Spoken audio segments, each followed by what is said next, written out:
வணக்கம். நான் பார்த்தேன் சமைத்தேன் அன்னபூர்ணி. இன்றைக்கி குழம்பு வந்து ஒரு மெந்தியம் போட்டு வத்த குழம்பு தான். அதை தவிர அதுக்கு கொஞ்சம் வெஜிடபிள்ஸும் போட்டிருக்கேன். என்னெல்லாம் போட்டிருக்கேன் நான் வரிசையாக சொல்கிறேன். முதல்ல வந்து எண்ணெய் வச்சுருக்கேன். நல்லெண்ணெய் தான் வச்சுட்டுருக்கேன் அடுப்பில், கடாயில். அதுக்கு வந்து தாளிக்கிறதுக்கு 2 கடுகு, ஜீரகம் இது 2த்தையும் போட்டு நல்லா தாளிச்சுட்டுட்டு, அதுக்கப்புறம் இங்கே வந்து கொஞ்சம் மெந்திய பொடி வச்சுட்டுருக்கேன். 2 மெந்தியம் வச்சுட்டுருக்கேன். 2 மெந்தியம் போட்டுக்கலாம். மெந்திய பொடியை நம்ம புளி கரைச்சி விட்டப்புறமா போட்டுக்கலாம். அதுக்கப்புறம் கொஞ்சம் வெங்காயம் கட் பண்ணி வச்சுருக்கேன். இதை தவிர ஒரே ஒரு முருங்கைக்காயும் கொஞ்சமாக வெண்டைக்காயும் நான் கட் பண்ணி வச்சுட்டுருக்கேன். அதை நான் கொஞ்சம் வதக்கி எடுத்து வச்சுட்டேன். இப்போ வந்து தாளிச்சிட்டு நம்ம வந்து இந்த வெங்காயத்தை வதக்கிட்டு கருவேப்பிலையும் வச்சுருக்கேன். இந்த மெந்தியம் கருவேப்பிலை இதெல்லாம் போட்டு வதக்கிக்கலாம். இப்போ நான் கருவேப்பிலையும் இது கூட ஆட் பண்ணிவிட்டேன். அதுவும் நல்லா வதங்கின்னு வருது. இது கூட இப்போ வந்து இந்த வெங்காயத்தை கட் பண்ணி வச்சுட்டுருக்கேன். வெங்காயத்தை நான் ஆட் பண்ணி கொடுத்துட்றேன். கொஞ்சம் புளியை கரைச்சி வச்சுருந்தேன். அதை இதில் போட்டுட்டு 2 மஞ்சப்பொடியும் போட்டிருக்கேன். அதை காமிக்க முடியல, ஏன்னா அதை விழுத்த காமிக்கிறதுக்குள்ளே இந்த வெங்காயம் ரொம்ப வதங்கிடுது. சரி கரிஞ்சிட்டு போகுதுன்னு அதை விட்டுட்டேன். இது கொஞ்சம் தழைச்சுருக்கு. இதில் உப்பு போடல, இனிமேல் தான் போடணும். அது கொஞ்சம் தளிச்சப்புறமா இது வந்து நான் மற்ற காயெல்லாம் வதக்கி வச்சுட்டுருக்கேன் அங்கே. அதாவது ஒரு முருங்கைக்காயும் கொஞ்சமாக ஒரு 4-5 வெண்டைக்காயும் அதை நான் கொஞ்சம் வதக்கி வச்சுட்டுருக்கேன் எண்ணெயில். அதையும் இது கூட போட்டுடுறேன். அப்புறம் இங்கே வந்து இந்த வத்த குழம்புக்குள்ள பொடி நான் இடித்து வச்சுட்டுருக்கேன். இந்த பொடியில் நான் ஏற்கனவே சொல்லியிருக்கேன் என்னெல்லாம் போட்டிருக்கேன். என்னது மிளகு, ஜீரகம், கடலைப்பருப்பு, தோரம்பருப்பு, அப்புறம் 2 வகையான மிளகா. ஒன்று வந்து காஷ்மீரி சில்லி சுருண்டு இருக்குமே அந்த மிளகா, இன்னொன்று வந்து சாதாரண நல்ல காரமாக இருக்கிற மிளகா, அப்புறம் தனியா. இதெல்லாம் போட்டு நல்லா இதில் மெந்தியை நான் போடலை. இதெல்லாம் போட்டு நல்லா வறுத்து வெறுமனை வறுத்துட்டு அரைச்சி வச்சுட்டுருக்கேன். அந்த பொடியை இது கூட ஆட் பண்ணிடுறேன். இப்போ அந்த பொடியையும் இது கூட போட்டு கொடுத்துட்டேன். இந்த பொடியை போட்ட உடனே அது கொஞ்சம் திக்காகும். அதனால கொஞ்சமாக அதில் தண்ணி விட்டு நல்லா கரைச்சி விட்டுருக்கேன். அதுக்கப்புறம் வதக்கின வெண்டைக்காயும் மேலேட போட்டுனேன். ஒரு முருங்கைக்காயும் போட்டுட்டேன். ஏன்னா முருங்கைக்காயை கொஞ்சம் தண்ணியை விட்டு வேக வச்சுட்டு அதுக்கப்புறம் இதில் ஆட் பண்ணியிருக்கேன். ஏன்னா வெண்டைக்காயெலாம் சீக்கிரமாக வேந்துடும். அப்புறம் வெங்காயம் சொல்லவே வேண்டாம், அது வதக்கி வேறு போட்டிருக்கோம். இந்த முருங்கைக்காய் சிலப்போ கடக்குன்னு இருக்குங்கிறதுனால அதை கொஞ்சம் ஒரு கப்பு தண்ணியில் கொஞ்சம் வேக வச்சுட்டு அதையும் இது கூட ஆட் பண்ணியிருக்கேன். ஒரு 4-5 கஷ்டம்தான் போட்டிருக்கேன் அது. அதுக்கப்புறம் இந்த வெண்டைக்காய் வந்து கொஞ்சம் எண்ணெயில் வதக்கி வச்சுட்டுருக்கேன். அப்போ நம்மளுக்கு வந்து சுருக்கமாக ஆகிடும், இந்த தலை குயிக்காக ஆகிடும். அப்படிங்கிறதுனால இதுக்கு வந்து உப்பு போடணும். இப்போது இந்த உப்பு போட்டுட்டு கொஞ்சம் பெருங்காயமும் இதுக்கு நான் போட்டு கொடுத்துறேன். அப்படியா கொஞ்சம் இது தலைக்கட்டும். இது ஏற்கனவே கொஞ்சம் தழைச்செடுத்து இருந்தாலும் கொஞ்சம் கூட இது தழைச்சப்புறம் இதில் கடைசியாக இறக்கிறதுக்கு முன்னாடி கொஞ்சமாக ஒரு அச்சு வெல்லத்தை போட்டு இறக்கிடலாம் நம்ம. அதுக்கப்புறம் இந்த சமயத்தில் நான் எடுத்து வச்சுட்டுருக்கேன் இந்த மெந்திய பவுடர் இருக்குது இல்லையா, அதையும் கொஞ்சமாக இது கூட ஆட் பண்ணுவேன். ரொம்ப ஜாஸ்தி ஆட் பண்ணால் கசப்பு கொடுத்துரும். அதனால நான் அதை கொஞ்சமாக ஒரு 1/2 டீஸ்பூன் போட்டுட்டு இது கூட ஆட் பண்ணி கடைசியில் ஆட் பண்ண நல்லா வாசனையாக இருக்கும். அதையும் ஆட் பண்ணிடுறேன்.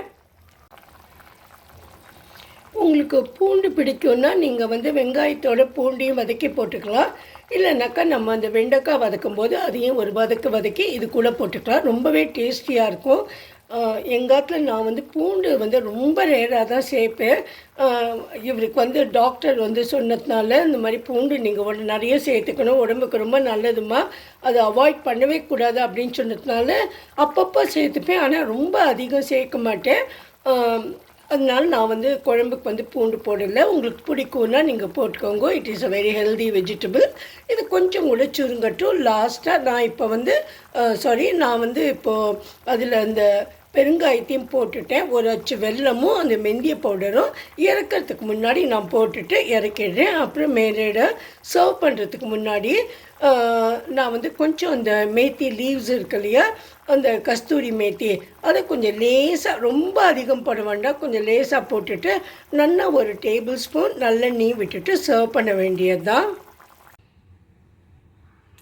இங்கே ஒரு உருளைக்கிழங்கையும் வாழைக்காயும் இந்த மாதிரி நான் நறுக்கி வச்சுட்டுருக்கேன். கொஞ்சம் தடியாக நறுக்கினா கூட பரவாயில்ல, ஆனால் ரொம்ப தடியாக வேண்டாம். ஏன்னா இது வந்து நம்மளுக்கு வந்து நம்ம ஷாலோ ஃப்ரை பண்ணுற மாதிரி பண்ணுறதுனால அது நல்லா வேந்தும் கொஞ்சம் நல்லா வறுபட்டும் கிடைக்கணும். அதனால இதுக்கு மேலே வந்து இந்த பொடியை வந்து நல்லா பெரட்டிக்கணும், எல்லாத்துலேயும் படுற மாதிரி நம்ம பெரட்டிக்கணும். இது போடுறேன்னா கொஞ்சம் கூட நான் வந்து இந்த பொடியை பண்ணிப்பேன். அதாவது இதில் வேறு ஒன்றும் இல்லை, 2 உப்பு, மஞ்சள் பொடி, மிளகா பொடி இதுதான் போட்டிருக்கேன். கொஞ்சம் லேசாக தண்ணி விட்டு இங்கே தண்ணி வச்சுட்டுருக்கேன். இதை வச்சு இதை கரைச்சிப்பேன். கரைச்சிட்டு இது எல்லாத்துலேயும் முதல்ல நம்ம நல்லா க்ளீனாக பெரட்டி எடுத்துக்கலாம்.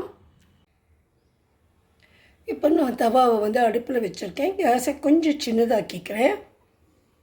அப்புறம் இதில் வந்து எல்லாத்தையும் இந்த வெஜிடபிள்ஸில் இந்த நான் சொன்ன மசாலாவை பெரட்டிட்டேன். அதுக்கப்புறம் இங்கே ஒரு பொடி வச்சுருக்கேன். அதாவது 2 ஸ்பூன் கடலை மாவு, 1 ஸ்பூன் அரிசி மாவு, ஒரு அரை ஸ்பூன் வந்து ரவை இதை போட்டுட்டு அதுலேயும் எல்லா மசாலாவும் போட்டிருக்கேன். அதாவது உப்பு, மிளகா பொடி, கொஞ்சோண்டு பெருங்காயம், அப்புறம் ஒரு சப்ஜி மசாலா இருந்தது, நீங்கள் வேணால் கரம் மசாலா போட்டுக்கலாம். இதெல்லாம் போட்டு கொஞ்சமாக தண்ணியை தெளித்து பிசைஞ்சு வச்சுட்டுருக்கேன். இதை நம்ம வந்து தவாவில் போடுறதுக்கு முன்னாடியே இந்த ஒன்றையும் எடுத்து இதில் 2 பக்கம் வரா மாதிரி நல்லா தடவிட்டு அதுக்கப்புறம் அதில் போட்டு எண்ணெயில் கொஞ்சம் ஸ்லோவாக வச்சு ஒவ்வொன்றா திருப்பி போட்டு வறுத்து எடுத்துடலாம். இது மாதிரி தவாவில் போட்டுட்டு நிதானமான தீயில் வச்சுட்டு இது நல்லா கிறிஸ்பாக ஆகிற வரைக்கும் 2 பக்கமும் திருப்பி போட்டு நம்ம எடுத்துடலாம். இப்போ மெந்திய வத்த குழம்பு ரெடி ஆகிடுது. இங்கே இந்த வாழைக்காயும் உருளைக்கிழங்கும் போட்டு ஃப்ரை பண்ணினது ரெடி ஆகிடுது. இந்த மேலே இருக்கிறதுல கொஞ்சம் எண்ணெய் பாக்கி இருந்தது. எல்லாத்தையும் வறுத்து எடுத்ததுக்கப்புறமா அந்த தவாக்கு மேலேயே கொஞ்சம் நான் கருவேப்பிலையும் போட்டு அதில் பெரட்டி எடுத்து போட்டிருக்கேன். கொஞ்சம் டேஸ்டியாக இருக்கணும், கொஞ்சம் மருந்தா மாதிரி இருக்கும் அப்படின்னு சொல்லிவிட்டு சாதம் வந்து குக்கரில் வச்சுருக்கேன். அது ரெடியானோடனே நான் பிளேட்டிங் பண்ணிடுறேன். இப்போ நம்மளோடது எல்லாமே ரெடி ஆகிடுது. சாதம், இந்த வத்தக்குழம்பு, மெந்திய வத்தக்குழம்பு, அப்புறம் வாழைக்காயும் உருளைக்கிழங்குமா ஃப்ரை. இங்கே கொஞ்சம் லைட்டிங் இன்றைக்கி கம்மியாக இருக்குது. நான் இன்றைக்கி வந்து சர்வீஸிங் எங்கள் அப்பார்ட்மெண்ட், அதனால் ஜென்ரேட்டர் லைட்டிங் தான். ஒரு 3 ஹவர்ஸ்க்கு வந்து ஹெவி லோடட்லாம் கிடையாது. ஏசி, வாஷிங் மிஷின் இதெல்லாம் ஒர்க் பண்ணாது. ஒன்லி ஃபேன்ஸு, அப்புறம் எல்லா ரூம்லேயும் ஒவ்வொரு லைட்டு, டிவி இது தான் ஒர்க் பண்ணோம். அதனால் கிச்சனில் கொஞ்சம் லைட்டிங் கம்மியாக இருக்குது. I am very sorry. It's very tasty item. நீங்களும் ஒரு நாள் ட்ரை பண்ணி பாருங்க. உங்களுக்கு பிடிச்சதுன்னா நீங்கள் சப்ஸ்கிரைப் பண்ணுங்க. இந்த மெந்திய வத்தக்குழம்பு வந்து ரொம்ப டேஸ்ட்டாக இருக்கும். அதே மாதிரி இதுக்கு இந்த ஃப்ரையும் நல்லா சூட்டபுளாக போகும். உங்களுக்கு வேணால் நீங்கள் அப்பலாமல் வடாமல் கூட இது கூட பொரிச்சிக்கலாம். நான் அந்த தவாவில் வந்து கொஞ்சம் எண்ணெய் பாக்கி இருந்தது, அதில் கருவேப்பிலையும் போட்டு வறுத்து கொட்டியிருக்கேன். தேங்க்யூ வெரி மச் ஃபார் வாட்சிங். உங்களுக்கு பிடிச்சதுன்னா சப்ஸ்கிரைப் பண்ணுங்க. ஆல்ரெடி சப்ஸ்கிரைப் பண்ணின வாழ்க்கெலாம் ரொம்ப நன்றி. நம்ம அடுத்ததில் உங்கள் எல்லாரையும் நான் மறுபடியும் பார்க்குறேன். Have a great day. Thank you friends.